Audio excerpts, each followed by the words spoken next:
যখন আপনার প্রিয় মানুষ আপনাকে অবহেলা করছে, তখন নিজেকে বড় একলা লাগে, অসহায় লাগে। আস্তে আস্তে হতাশা ঘিরে ধরে মনের মধ্যে। কিন্তু হতাশা নয়, বিশ্বাস করুন, আপনার আনন্দে থাকা উচিত, আনন্দিত হওয়া উচিত। কিন্তু কেন? সে কথা রইল আজকের পর্বে।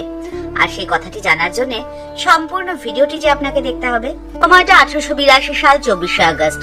দক্ষিণেশ্বর মন্দিরে ঠাকুর শ্রী রামকৃষ্ণ পরমহংসদেব নরেন সহ অন্যান্য অন্তরঙ্গ ভক্তবৃন্দের সঙ্গে আলাপ আলোচনায় ব্যস্ত। ওই সময় মণি মল্লিক ঠাকুরকে প্রশ্ন করছেন, ঠাকুর, পরিবারের ভার কতদিন নেওয়া উচিত? উত্তরে ঠাকুর মণি মল্লিককে বললেন, যতদিন তাদের খাওয়া পড়ার কষ্ট না থাকে ততদিন দায়িত্ব নেওয়া উচিত।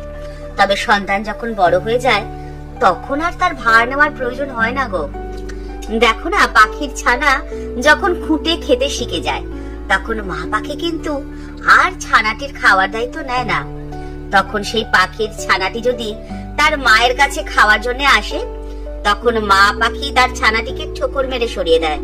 আপনি আপনার জীবনের অনেক মূল্যবান সময় সংসারকে দিয়েছেন, সংসারের মানুষগুলোকে দিয়েছেন।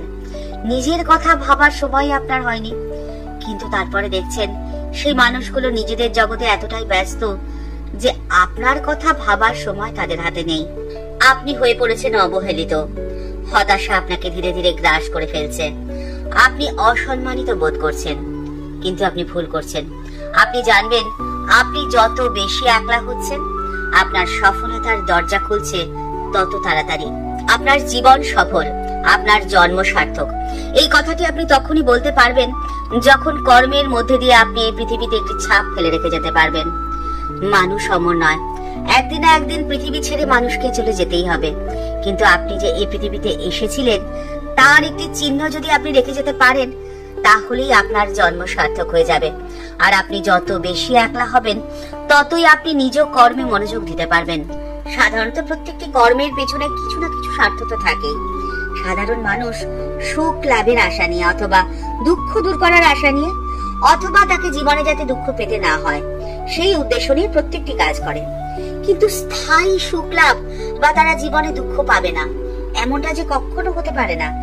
তাই জন্য গীতায় ভগবান শ্রীকৃষ্ণ অর্জুনকে একটি বিশেষ বুদ্ধি দিলেন, যে বুদ্ধি নিয়ে কাজ করতে পারলে প্রত্যেকটি কাজের মধ্যে মন সবসময় শান্ত থাকবে। ভগবান শ্রীকৃষ্ণ অর্জুনকে বললেন যে 4টি কথা সবসময় মনে রেখে চলবে। প্রথম, কাজ তোমাকে করতেই হবে। মনে রাখবে যে কাজ ছাড়া কখনো তুমি থাকবে না। দ্বিতীয় যে কথাটি মনে রাখবে সেটি হলো, যে কাজটি করবে তার ফল তুমি সেই তখনই পাবে, এমন কথা কখনো মনে স্থান দেবে না। অর্থাৎ কাজের সুফল ভোগ করার আশা নিয়ে কোনো কাজ করবে না। তৃতীয়, কাজের সুফল লাভ করার উদ্দেশ্য নিয়ে যদি কাজ করো তাহলে সেই কাজে কোনো ধৈর্য তোমার থাকবে না, মন হয়ে যাবে অশান্ত, কারণ তোমার মন কাজের ফলের দিকে যাবে, কাজের দিকে নয়। আর চতুর্থ যে কথাটি মনে রাখবে সেটি হলো, কাজের ফলে যদি না পেলাম তবে কেন বৃথা পরিশ্রম, এই কথাটি তোমার মনে কখনো স্থান দেবে না। ঠাকুর শ্রী রামকৃষ্ণ পরমহংসদেবকে মণি মল্লিক একদিন প্রশ্ন করছেন। তিনি বলছেন, আচ্ছা, যেখানে কর্ম সেখানে কি ঈশ্বর থাকেন? ঈশ্বর লাভ করা সম্ভব? রাম আর কাম কি একসঙ্গে হয়? হিন্দিতে একটা কথা পড়ছিলাম সেদিনকে, যাহা রাম ওহা নাহি কাম, যাহা কাম ওহা নাহি রাম। ঠাকুর শ্রী রামকৃষ্ণ বলছেন, কর্ম তো সকলেই করে গো, তার নাম গুণ করা এও তো কাজ। সোমবাদীদের আমি সেই, এই চিন্তাও তো কর্ম। নিঃশ্বাস ফেলা এটাও কর্ম। কর্ম ত্যাগ করার তো জো নেই, তাই কর্ম করবে, কিন্তু ফল ঈশ্বরে সমর্পণ করবে। আপনি দিনের পর দিন কাজ করে যাচ্ছেন কিন্তু ফল পাচ্ছেন না, কিন্তু তবুও কাজ করছেন। এরকম ধৈর্য রাখা এত সহজ কাজ নয়। কিভাবে ধৈর্য রেখে এহেন কাজ আপনি করতে পারবেন সেই পথের সন্ধানও রয়েছে ঠাকুরের বাণীতে। আপনাকে সদা সর্বদাই একটি কথা মনে রাখতে হবে, যে আমি মন নই, বুদ্ধি নই, চিত্ত নই, ইন্দ্রিয় বা পঞ্চভূত কিছুই তো আমি নই। কাজে নেতি নেতি, এটা নই সেটা নই করে একটি স্বচ্ছ ধারণা আপনার মনের মধ্যে উপনীত হবে। আর তখনই আপনার মনে হবে যে আপনি সচ্চিদানন্দ স্বরূপ, আপনি পরম ব্রহ্মের অংশ মাত্র। সুতরাং আপনার প্রত্যেকটি কাজ ঈশ্বরের কাজ, আপনার প্রত্যেকটি সেবা ঈশ্বরের সেবা। আর এই ভাব যখন আপনার মনের মধ্যে আসবে তখন আপনার কোনোদিনও কোনোভাবে নিজেকে একলা বলে মনেই হবে না, কখনো মনে হবে না আপনি অবহেলিত। কারণ আপনাকে অবহেলা করবে এমন স্পর্ধাই কারণ নেই। কারোর সাহসী হবে না আপনাকে অবহেলা করার, কারণ আপনি তো স্বয়ং সম্পূর্ণ, পরম ব্রহ্মের অংশ মাত্র। আর পরম ব্রহ্মকে অবহেলা করবে এমন স্পর্ধা কার আছে বলুন তো? তাই তো ঋষি অরবিন্দ বলেছেন, জীবন নিজেই যোগ। সত্যি যদি গভীরভাবে জীবনকে জানা যায়, যদি দেখা যায় যে ব্যক্তিগত জীবনে কি ঘটছে এবং সভ্যতা কিভাবে এগিয়ে যাচ্ছে, তাহলে বোঝা যায় জীবনই যোগ।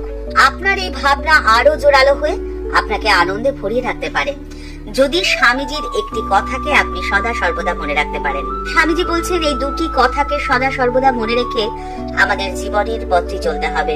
প্রথম, আমাদের অভ্যন্তরস্থ দেবত্বকে বিকশিত করতে হবে, আর দ্বিতীয়, আমরা ব্রহ্মাণ্ডের অংশ মাত্র, ব্রহ্মাণ্ডের একত্বকে অনুভব করতে হবে, তবেই জীবন হবে আনন্দের। আর এই দুটি কথা মনে না রাখলেই যত সমস্যা, যত গোল বাঁধে। কারোর অবহেলায় যেন আপনি আহত না হন, একাকিত্বে আপনি যেন ভেঙে না পড়েন। ঠাকুরের কাছে এই প্রার্থনা করে আজকের পর্ব এই পর্যন্তই। দেখা হচ্ছে পরের পর্বে।